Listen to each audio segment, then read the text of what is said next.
வணக்கம் மக்களே, நம்ம மாடி தோட்டத்தில் எவ்வளோ பூ பூத்துருக்கு பார்த்தீங்களா? இது என்ன பூன்னா நித்தியமல்லி பூங்க. சூப்பராக இருக்கும், நல்லா வாசனையாக இருக்குங்க. இந்த செடி வந்து 100 ரூபா கொடுத்து வாங்கினேன். ஒரு 5 வருஷத்துக்கு முன்னாடி என் பெரிய பொண்ணு பிறந்தோடனே நான் ஒரு செடி வாங்கி, நித்தியமல்லி செடி வாங்கி நான் நட்டேன். சூப்பராக பூக்குது, இன்ன வரைக்கும் எனக்கு பூ கொடுக்குது. பெண் குழந்தை பிறந்திருக்கு அப்படின்ட்டு நான் ஒரு செடி வாங்கி, நம்மளுக்கு பூ தேவைப்படும், குழந்தை தலையில் வைக்கணும் அப்படின்ட்டு வாங்கினேன்.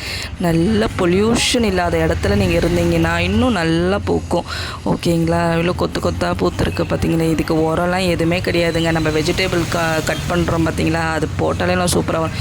இது பார்த்திங்கன்னா ஜாதி பூங்க. ஜாதியும் நல்லா வாசனை வரும், சூப்பராக இருக்குங்க தலையில் வச்சா. இது 2வது பாப்பா பிறந்தோடனே இதுவும் 100 ருபீஸ் கொடுத்து தான் நானும் வாங்கினேன். இதுவும் பக்கெட்டில், அந்தமாரி பக்கெட்டில் வச்சுருக்க சூப்பராக பூக்குங்க.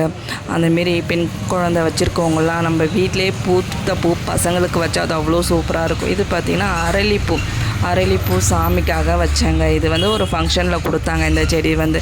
இதுவும் நல்லா சூப்பராக பூக்குங்க. இது பார்த்திங்கன்னா நம்ம கட்டின பூ. இது பார்த்திங்கன்னா இது ஒரு முழம் அரளி கம்மியாக பூத்துருக்கு, மற்ற டைம் சூப்பராக பூக்கும். தேங்க்யூ.